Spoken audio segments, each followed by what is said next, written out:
Jonathan Ferris u Marija Efimova, tnejn min-nies li esponenti tal-Partit Nazzjonalista jiddeskrivu bħala whistleblowers, spiċċaw igidbu lil xulxin.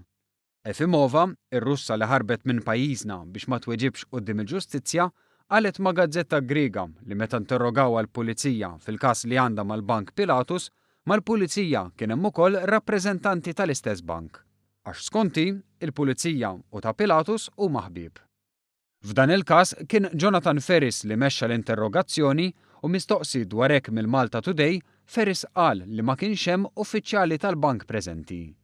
Ferris wieġeb permezz tal-avukati tiegħu Jason Azzopardi u Andrew Borg Cardona li mhux darba u tnejn tkellmu favur Efimova.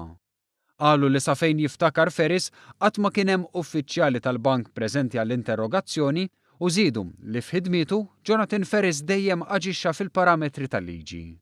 Li ma kienx hemm uffiċjali tal-bank waqt l-interrogazzjoni għalitu wkoll il-pulizija fl-aħħar jiem fi stqarrija uffiċjali. Ferris u Efimova diġà għandhom kwistjonijiet bejniethom il-qorti iżda fl-aħħar xhur sabu front komuni jiġġieldu kontra il-Gvern Malti. It-tnejn li huma jagħmlu akkużi li jkunu miċħuda kontinwament iżda din id-darba spiċċaw jisparaw kontra xulxin għax it-tnejn li huma jridu jiddefendu lilhom infushom.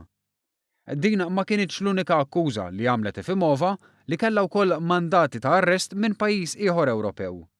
Fost oħrajn qalet li f'Malta ma tingħatax proċess ġust, fair trial, meta s-sistema ġudizzjarja ta' pajjiżna tkun imfaħra għall-imparzjalità tagħha minn entitajiet differenti, inkluż dawk internazzjonali.